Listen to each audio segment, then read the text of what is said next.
On a day meant to honor sacrifice, one man faced insult instead. The quiet reverence of Veterans Day was shattered in an instant.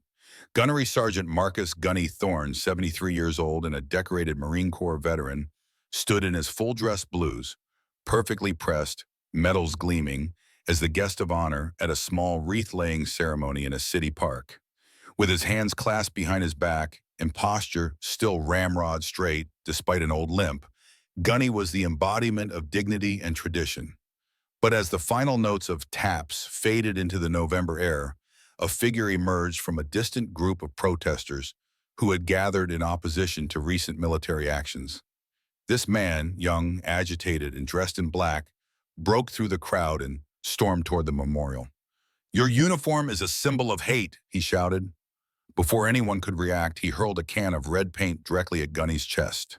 The contents exploded across the Marine's pristine uniform, bright crimson streaking over dark blue, dripping onto his gloves, his belt, and the gleaming shoes he had polished that very morning.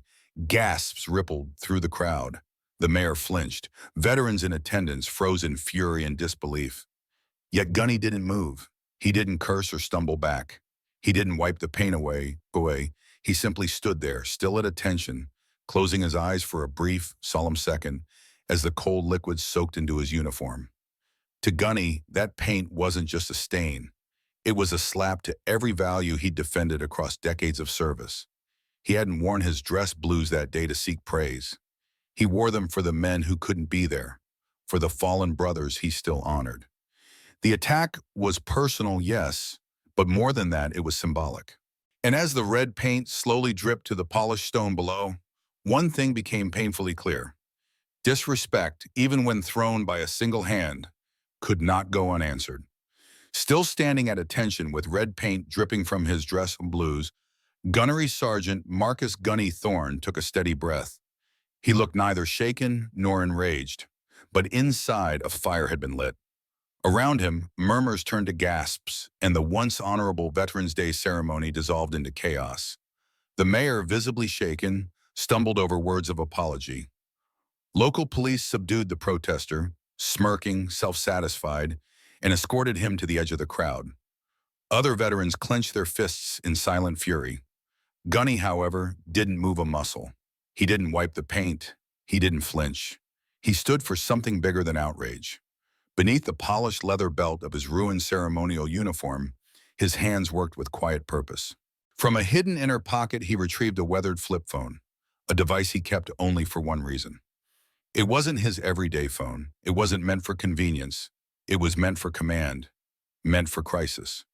Gunny opened the phone and navigated to a contact labeled Marcom CDO code red.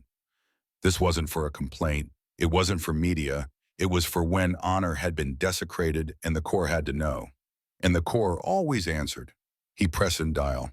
The line clicked once. "Marine Corps Command Duty Officer," came the voice. Crisp, precise, unmistakably military. "Authenticate and report." "This is Gunnery Sergeant Thorne, Marcus, retired," he replied without hesitation. "Authentication code, Kilo 79er Alpha, reporting a code red violation. Veterans Day ceremony, City Veterans Memorial Park. Civilian protester attacked me with red paint while I was in full ceremonial dress blues. Ceremony disrupted. Perpetrator detained by local authorities. Requesting immediate liaison presence and situational assessment." A beat of silence followed. Then, "Code red acknowledged.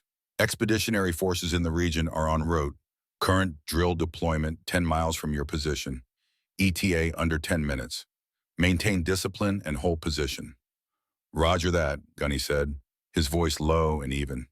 He closed the phone and tucked it away. As he turned, the city behind him continued to stir with unease. The mayor hovered nervously nearby. Police attempted to restore order.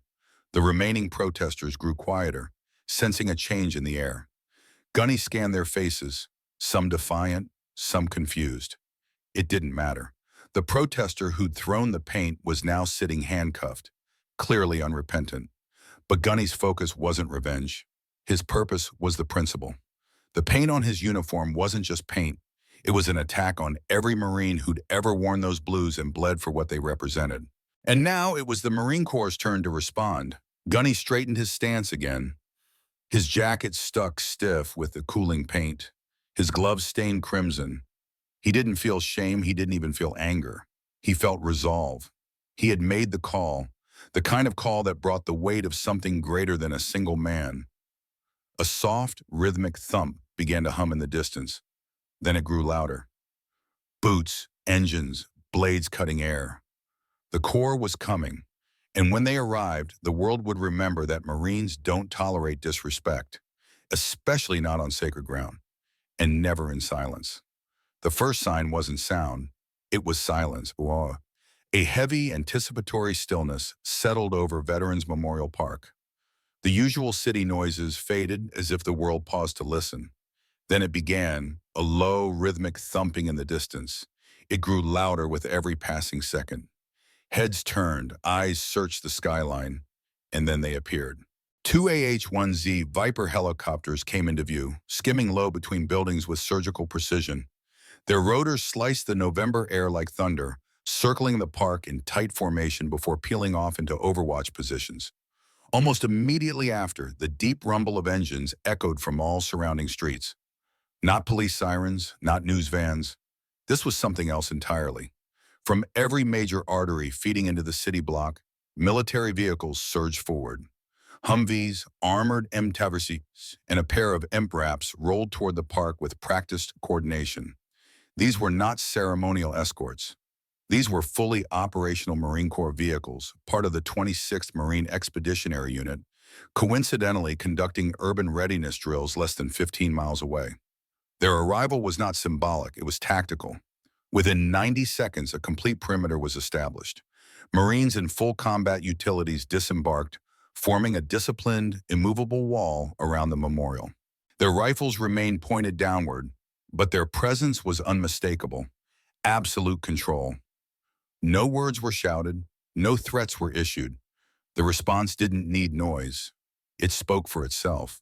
The protesters who had mocked police minutes earlier fell silent. Even the boldest among them now stood motionless, their signs drooping, their voices caught in their throats.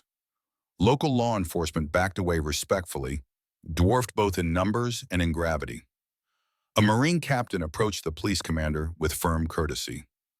"Sir, the United States Marine Corps is assuming temporary security of this location to ensure the safety of military personnel and the sanctity of this memorial," he said. "We will coordinate with your officers moving forward." From the largest vehicle, a figure stepped down who instantly commanded attention. His bearing was unmistakable. Colonel Davies, commander of the 26th MEU. He cut across the square without hesitation. His eyes locked on the solitary figure of Gunnery Sergeant Marcus "Gunny" Thorne, still standing tall, the red-stained uniform stark against his pristine posture. Colonel Davies reached Gunny and executed a crisp salute. "Gunnery Sergeant Thorne," he said, his voice both sharp and reverent, "on behalf of the United States Marine Corps, I offer our deepest apologies for the dishonor you endured. It will not be ignored." Gunny returned the salute slowly, his hand trembling only slightly from the cold. "Thank you, Colonel," he said quietly. "I made the call because someone had to. Not for me, but for the uniform." Colonel Davies turned to address the crowd. His voice carried like steel on air. "Let it be known the United States Marine Corps does not tolerate attacks on its service members, active or retired. The uniform is not just cloth, it is history. It is sacrifice. And on Veterans Day of all days, it will be protected." He gave an order to his operations officer: full uniform damage assessment, maximum federal prosecution support for the attacker, and a formal notice to city officials reinforcing veteran protections.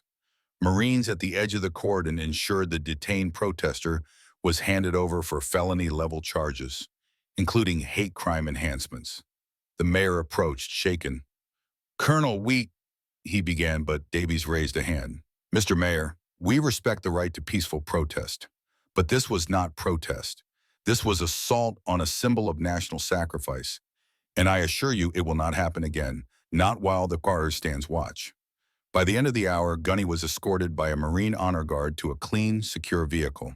His ruined blues would be replaced, his dignity reaffirmed in front of the nation. The MEU remained visible for the rest of the day, a quiet warning wrapped in discipline. The message was clear: an attack on one Marine is answered by all. And the Corps never forgets to answer the call. Colonel Davies stepped forward with the kind of presence that needed no announcement. His face was unreadable, etched with the calm control of a leader forged by decades of duty. The moment his boots hit the pavement near the center of the park, the temperature in the air seemed to drop. Marines and civilians alike turned instinctively, sensing the gravity that surrounded him. He made his way directly toward Gunnery Sergeant Marcus "Gunny" Thorne, whose paint-stained uniform still glistened under the midday sun, a crimson insult splashed across decades of honor. The colonel didn't hesitate. He stopped in front of Gunny, looked him squarely in the eyes, and rendered a crisp ceremonial salute. Gunny returned it with quiet resolve. "Gunnery Sergeant Thorne," Colonel Davies began, his voice low but cutting clear through the uneasy stillness. "On behalf of the United States Marine Corps, I extend our deepest apologies for what occurred here today. This uniform," he said, briefly glancing at the red-streaked dress blues, "represents a legacy that cannot be defiled without consequence." Gunny nodded once, keeping his composure, though a flicker of emotion passed through his steel-gray eyes. "It wasn't just paint, Colonel," he replied. "It was disrespect, and it was loud." "I know," the colonel answered, his jaw tightening. "That's why we're here." Without delay, Colonel Davies turned to the city officials and remaining crowd. His voice now rose with quiet authority, controlled, unwavering, firm. "Let this serve as notice," he announced, "that the United States Marine Corps does not turn a blind eye to dishonor. We do not permit the assault of our veterans, and we do not tolerate desecration of our uniform."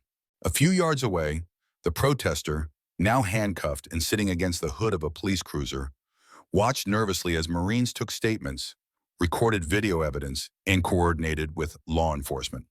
Davies glanced toward him only once but said nothing. His silence was more powerful than any rebuke. The colonel then turned to his operations officer. "Major," he said, "I want a full uniform damage report submitted to Mar 4 Res before 1700 hours. Calculate the cost of replacement at full ceremonial grade. That bill goes to the individual or the organization he represents. No exceptions." "Yes, sir." "Next," Davies continued, "coordinate with the city prosecutor. Ensure this case receives federal-level support. Hate crime enhancer, assault on a decorated veteran in uniform. No plea deals, no walkaways."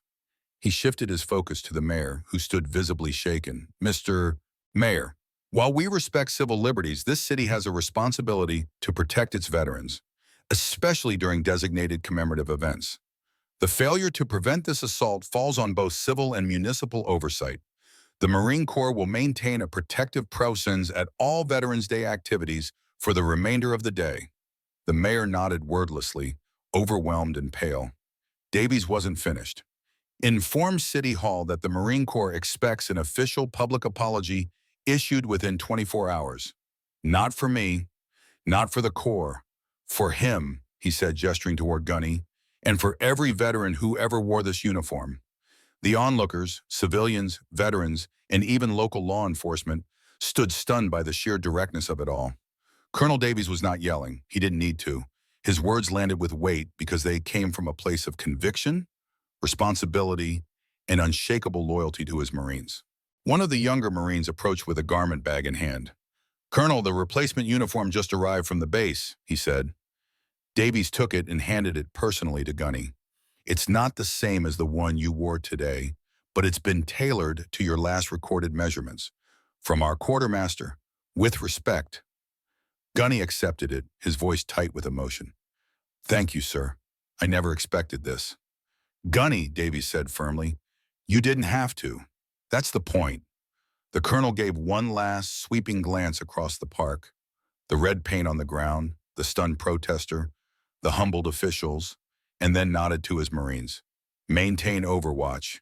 We finish this day with dignity." And with that, the Corps reaffirmed what it meant to protect its own, not with bluster, but with precision, unity, and the unyielding belief that respect is not optional. It is earned. and it is defended. In the quiet that followed the storm, Gunnery Sergeant Marcus "Gunny" Thorne sat alone in a small apartment, his newly issued dress blues hanging with crisp precision in his closet. The paint had been washed away, the uniform replaced, and the protester charged. But what lingered wasn't just the stain on fabric, it was the message left behind.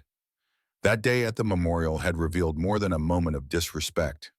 It had illuminated the enduring strength of brotherhood, honor, and duty that the Marine Corps lives by, even long after retirement. Gunny never wanted headlines or confrontation. He didn't act for vengeance, but to protect something sacred.